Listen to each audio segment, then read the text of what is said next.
But ಯಾರೇ ಏನೇ ಇರಲಿ ಸರ್, ಎಷ್ಟು ದೊಡ್ಡವರೇ ಆಗಲಿ, ನಾವು ಪಾಲ್ದಾರರಲ್ಲ, ನಾವು ವಾರನ ಆರಂಭ ಮಾಡಲಿಲ್ಲ, ಅಟ್ಲೀಸ್ಟ್ ಒಂದು ಬುಲೆಟ್ಟು ಹೊಡಿಲಿಲ್ಲ, ನಾವು ಒಂದು ಗುಂಡು ಕೂಡ ಹಾರಿಸ್ಲಾ ಇಲ್ಲ. ಆದ್ರೂ ಯುದ್ಧದ ಹೊಡೆತ ಅತ್ಯಂತ ಹೆಚ್ಚಾಗಿರೋದು ಭಾರತದ ಮೇಲೆ. ಸೊ ಈಗ ಮುಂದಕ್ಕೂ ಕೂಡ ಭಾರತದ ಮೇಲೆ ತುಂಬಾ ಹೊಡೆತ ಬೀಳಲಿದೆ. ಸೊ ಆದಷ್ಟು ಬೇಗ ಇದು ದಿ ಎಂಡ್ ಆಗಬೇಕು. ಕಷ್ಟ ಸರ್ ಹೆಂಗೆ ಕಾಣ್ತಾ ಇದೆ ನಿಮಗೆ ನಮ್ಮ ಆರ್ಥಿಕ ಪರಿಸ್ಥಿತಿ ಈಗ ಹೆಂಗೆ ಕಾಣಿಸ್ತಾ ಇದೆ ಅಂದರೆ, ಲೆಕ್ಕಾಚಾರಗಳು ಭಾಳಷ್ಟು ನೋಡ್ತಾ ಇದ್ದರೆ ಸಿಕ್ಕಾಪಟ್ಟೆ ಅಲಾರಾಮಿಂಗ್ ಇದ್ದಂಗೆ ಇದೆ ಸರ್. ಯಾಕೆ ಅಂತಂದರೆ ನಾವು ಭಾಳ ಹಿಂದಕ್ಕೆ ಬಂದಿದ್ದೀವಿ ಅಂತ ಅನ್ನಿಸ್ತಾ ಇದೆ. ಬಟ್ ಯಾರೂ ಅದನ್ನು ಓಪನ್ ಆಗಿ ಮಾತಾಡ್ತಾ ಇಲ್ಲ. ಇನ್ನೊಂದು ವಿಷಯ ತಗೊಳ್ಳಿ, ಗ್ಲೋಬಲಿ ನಾವು 4th ಪೊಸಿಷನಲ್ಲಿ ಇದ್ದೀವಿ. We have cross $4.3 trillion economy. ಇವಾಗ ಬಿಕಾಸ್ ನಮ್ಮ ರುಪಿ ವ್ಯಾಲ್ಯೂ ಕುಸಿತ ಆಗಿದ್ದರಿಂದ ನಾವು we have come to 7th position. Can you imagine? ಮೊನ್ನೆ IMF ವರ್ಲ್ಡ್ ಬ್ಯಾಂಕ್ ರಿಪೋರ್ಟ್ ಬಂದು ಲೇಟೆಸ್ಟ್ ಡಾಟಾ 4th ಲಾರ್ಜೆಸ್ಟ್ ಎಕಾನಮಿಯಿಂದ 6th ಲಾರ್ಜೆಸ್ಟ್ ಬಂದಿದೆ. UK ಅಂಡ್ ಜಪಾನ್ ನಮ್ಮನ್ನ ಹಿಂದಿಕ್ಕಿದ್ದಾವೆ. ಹೌದು. It is not because of the GDP growth, it is because of the devaluation of rupee. ಅದಕ್ಕೋಸ್ಕರ. So ಅದು of course ಈಗ ಎಲ್ಲ ಸರಿ ಆದರೆ we will come back to 3rd position, no doubt about that. But ಇಲ್ಲಿ ಎಷ್ಟರ ತನಕ ಆರ್ಥಿಕ ಸ್ಥಿತಿ ಹದಗೆಟ್ಟಿದೆ ಅಂದರೆ, ಇವಾಗ ಸದ್ಯಕ್ಕೆ ಪರವಾಗಿಲ್ಲ, ಭಾರತ ದೇಶ ತಡ್ಕೊಂಡು ಬಂದಿದೆ.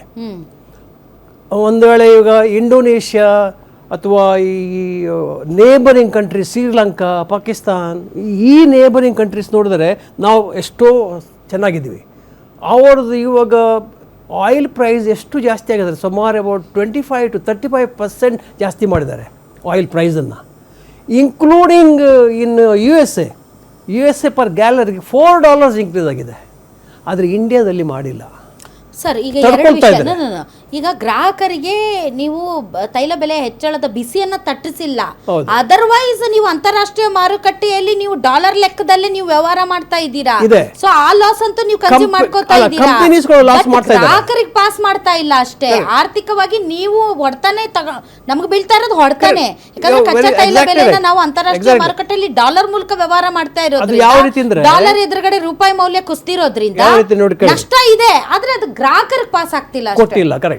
ಅಂದ್ರೆ ತಡ್ಕೊಂಡಿದೆ ಕನ್ಸ್ಯೂಮ್ ಮಾಡ್ಕೊಂಡಿದೆ ಸರ್ಕಾರ. ಯಾವ ರೀತಿ ಅಂದ್ರೆ, ಈಗ ಒಂದು ವೇಳೆ ಮುಂಚೆ $63 ಇತ್ತು ಪರ್ ಬ್ಯಾಲರ್ಗೆ, ಇವಾಗ 100 ಮೇಲೆ ಹೋಗಿದೆ. $1 ಇನ್ಕ್ರೀಸ್ ಆದರೆ ನಮ್ಮಕ್ಕೆ ಬೊಕ್ಕಸಕ್ಕೆ 16,000 ರಿಂದ 18,000 ಕೋಟಿ ನಷ್ಟ ಆಗುತ್ತೆ.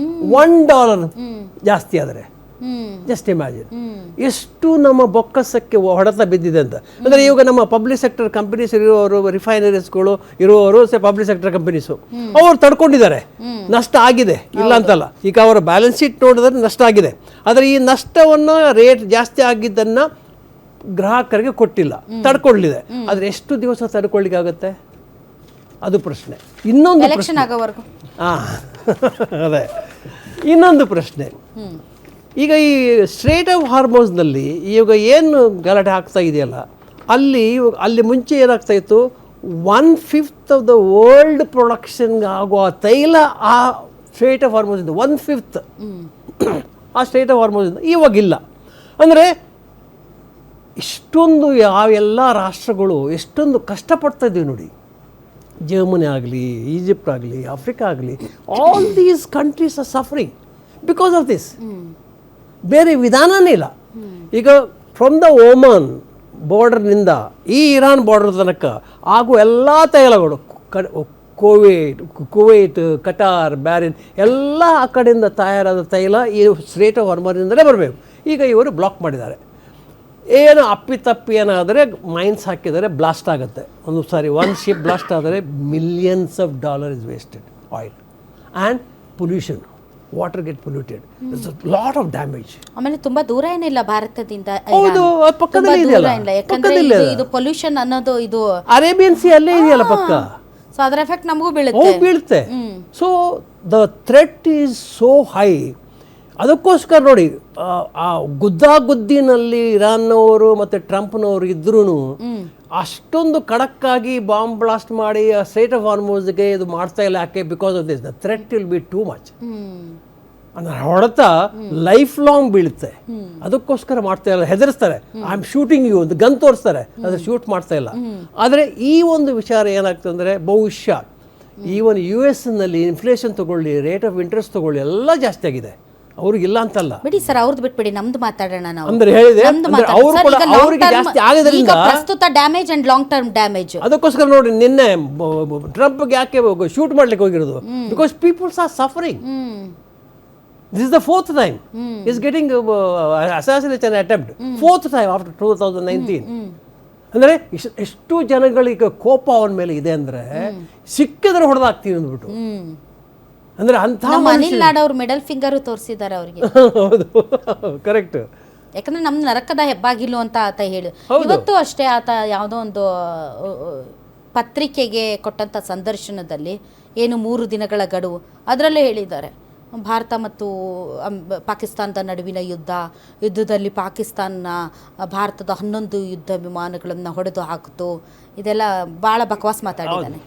ಎಲ್ಲ ಬುರುಡದು ಬಿಡಿ. ಅಂದ್ರೆ ಅವರವರ ಬೇಳೆಕಾಯಿ ಬೆಳಕೆ ಟ್ರಂಪ್ ಅವರವರ ಬೇಳೆಕಾಯಿ ಬೆಳಕ್ಕೆ ನಾನೇ ಫೋನ್ ಮಾಡಿ